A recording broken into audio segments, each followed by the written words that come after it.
사랑의 편지 42. 오늘의 글 제목은 너는 온전했느냐 입니다. 길을 지나가는데 어느 사람이 모두 변하지만 변하지 않는 것이 있는데 무엇일까요? 하고 질문을 한다면 무엇이라고 대답을 할까요? 사람들은 어떠한 대답을 할까요? 지진 홍수에도 전쟁의 악재 속에도 변함없이 버티는 것이 있기 때문입니다. 창세 때부터 현재까지 변하지 않은 것이 우리 주변에 있기에 드리는 말씀입니다. 우리가 살아가는 이 시대, 온난화 시대입니다. 공기, 하늘, 바다도 변했습니다. 땅도 변했습니다. 지구 표면 온도가 상승하여 재변이 곳곳에서 일어나고 있는 시대입니다. 그래도 변하지 않고 있습니다. 코로나19로 수없이 많은 사람이 죽었지만 유일하게 변하지 않고 있습니다. 답은 어렵지 않습니다. 우리가 늘 접하며 살아가고 있습니다. 그것은 바로 세월입니다. 세월의 흐름, 나이를 먹게 만듭니다. 나를 나이 먹게 만들어서 노인이 되도록 만들기도 하고 죽음으로까지 이끌어 가기도 합니다. 그 세월은 하나님이 만드셨습니다. 하나님이 가라사대 하늘의 궁창에 광명이 있어 주야로 나누게 하라. 또 그 광명으로 하여 징조와 일자와 연한이 이루라. 창세기 1장 14절. 지구는 지금 얼마만큼 심각한 상황에 놓여 있는 것일까요? 파키스탄은 한 달 동안 폭우가 내렸고 땅 3분의 1이 잠겼습니다. 죽은 사람이 1천여 명이 넘는다고 했습니다. 홍수로 모든 것을 잃어버린 것입니다. 전쟁하는 나라처럼 모든 것이 홍수로 인하여 파괴가 된 것입니다. 온난화로 인하여 심각한 악재가 온 것입니다. 중국의 후베이성 산악지대에 달걀처럼 큰 우박이 쏟아져 내렸다고 합니다. 과수, 채소가 모두 죽어버리는 궤변이 일어났습니다. 스페인 바르셀로나에서도 골프공 크기의 우박과 폭풍이 몰아쳐서 막대한 피해를 입었다고 합니다. 출애굽기 9장 25절에 우박이 애굽 온 땅에서 사람과 짐승을 물은하고 밭에 있는 것을 쳤으며 우박이 또 밭의 모든 채소를 치고 들의 모든 나무를 꺾었으되 하고 말씀합니다. 모세 시대의 애굽에서 있었던 재앙입니다. 그 재앙이 오늘날도 일어나고 있는 것입니다. 온난화로 인하여 만들어지고 있는 재변입니다. 하늘은 하나입니다. 그러므로 우리에게도 있을 수 있는 악재입니다. 지구가 온난화로 파괴되고 있는 것처럼 우리의 죄악이 하늘에 사무친 세상에 되었습니다. 왜 이러한 이변이 발생하는 것일까요? 지구가 혼동 상태까지 온 것입니다. 땅에서 올라간 수증기가 하늘에서 분산하지 못하고 큰 구름으로 산을 이루어서 땅으로 쏟아져 내리고 있기 때문입니다. 2050년 후에는 지구 온도가 1.5도 오른다고 합니다. 사람들이 깨달지 못하고 삶을 변화하지 않는다면 1.5도 분명히 올라갈 것입니다. 그러면 미래의 지구 어떻게 되나요? 극도로 나빠질 것입니다. 생물이 20에서 50% 멸종한다고 합니다. 아프리카의 가뭄이 우리에게 올 수 있습니다. 심각한 기근이 올 수 있습니다. 미래에는 심각한 자연재해 현상이 우리에게도 오는 것입니다. 대한민국 산천초목이 아름다운 나라입니다. 물이 넘치는 나라입니다.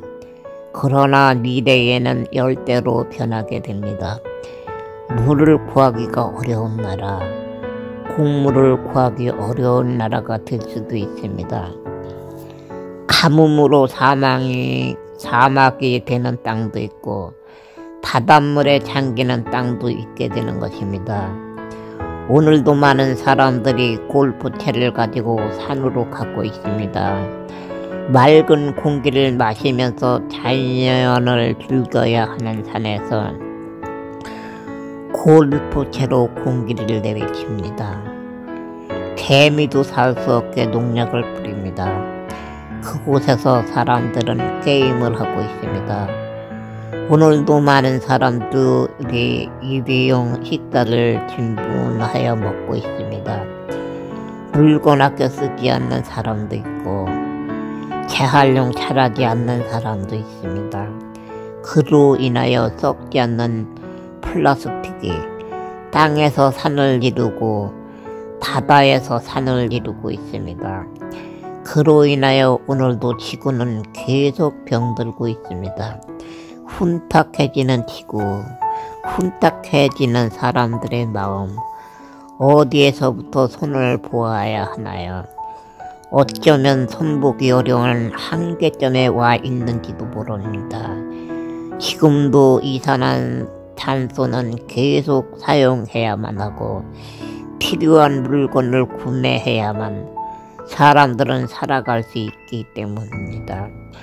사람은 아기 때부터 배우면서 살아갑니다. 들짐승, 날짐승, 물고기와 다르게 아기 때부터 노인이 될 때까지 배우면서 살아갑니다. 사람에게는 짐승들이 가지고 있지 않은 마음을 가지고 있기 때문입니다. 문제는 청소년, 청소녀, 젊은이들의 마음에 사랑을 심지 않고 지식만 심어가고 있다는 점입니다. 사랑으로 마음을 채워야 하는데 지식으로만 채워지기 때문에 뇌골수가 되어가고 있다는 점입니다. 사람의 마음 얼마나 강팍할까요? 죽어가면서도 하나님을 찾지 않는 암흑 시대가 되었습니다. 천국도 지옥도 잃어버리고 정치인들은 야욕을 채우고 있습니다. 빈손으로 왔기에 빈손으로 가는데 죽어가면서도 세상의 끈을 놓지 못하고 있습니다. 욕심을 버리지 못하고 마음고생만 하다가 생을 마감하는 사람도 많이 있습니다.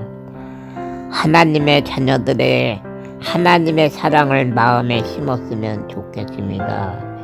욕심보다는 복음을 심었으면 좋겠습니다. 목회자들이 하나님의 사랑을 교회에만 올인하지 않았으면 좋겠습니다. 형제님, 자매님들이 교회에만 올인하지 않았으면 좋겠습니다. 이웃을 향하여 작은 마음이라도 올인했으면 좋겠습니다.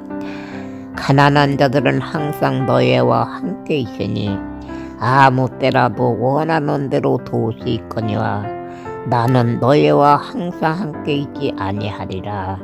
마가복음 14장 7절. 교회가 하나님의 사랑으로 세상을 향해 올인하지 못하고 있는 시대입니다. 그런데 하물며 어떻게 세상에서 변화가 생길 수 있을까요? 목회자들이, 성도들이 이웃을 모르는 시대입니다. 그런데 어떻게 예수님의 사랑이 전파가 될 수가 있고 복음으로 세상의 변화가 될 수 있을까요? 세상의 변화를 보려면 목회자와 성도들이 먼저 회개를 해야 합니다. 세상의 변화가 올 것입니다. 제가 이러한 글을 쓴다고 미워하지 않았으면 좋겠습니다. 하고 싶은 말이기 때문입니다. 우리가 세상에 살고 있기에 욕심을 안으면서 살아도 거짓된 삶을 살아도 책망을 듣지 않는 것뿐입니다. 우리가 아직은 세상에서 살아가고 있기에 하나님의 의보다는 나의 욕심을 버리지 않고 살고 있지만 책망받지 않고 살아가고 있는 것뿐입니다. 세월이 흐르면 우리는 기벽이 세워질 것입니다. 그리고 생을 마감할 것입니다. 만일 하나님이 너는 온전했느냐 하고 물으시면 자신있게 대답할 수 있습니까? 아니, 자신있게 대답할 사람이 과연 얼마나 있을까요? 난 옳은 것 같지만 하나님 보시기에 아닐 수 있음을 알아야 합니다. 하나님의 우리의 머리털이 몇 개인지도 아시는 분이기 때문입니다. 몸은 죽여도 영혼을 능히 죽이지 못하는 자들을 두려워하지 말고 오직 몸과 영혼을 능히 지옥에 멸하시는 자를 두려워하라. 마태복음 10장 28절. 여러분 안녕하세요. 가족분들도 평안하시겠지요. 주님의 은혜 안에서 평강하시기를 기도합니다. 오늘은 죽어가는 지구와 죽어가는 사람의 영혼을 생각하며 편지를 쓰고 있습니다. 하늘은 푸르른데 땅과 바다에는 쓰레기가 넘쳐나고 있는 모습을 생각하며 편지를 쓰고 있습니다. 사람들은 사랑 노래도 잘하고 사랑이란 말도 잘합니다. 그러나 마음에는 사랑보다 미움이 더 크게 자리 잡고 있음을 보게 됩니다. 사람과 사람이 믿고 의지하는 마음보다는 불신하며 헤아리는 세상이 되었습니다. 안타까운 현실입니다. 오늘도 가을바람이 살랑살랑 불고 있습니다. 자연은 벌나비가 춤추고 새들이 노래하고 있습니다. 그러나 지금 순간에도 지구는 안타깝게 변동을 하고 있다는 사실입니다. 그 원인은 온난화입니다. 사람의 마음도 알지 못하게 병들어가고 있고 자연도 병들어가고 있습니다. 이 모든 일들이 자연이 만들어가고 있는 것 같지만 사람이 만들어가고 있다는 점입니다. 그러나 지금도 자신의 변화를 갈구하지 못하고 있는 것이 사람입니다. 기도해야 합니다. 회개해야 합니다. 마음에 복음을 안고 살아야 합니다.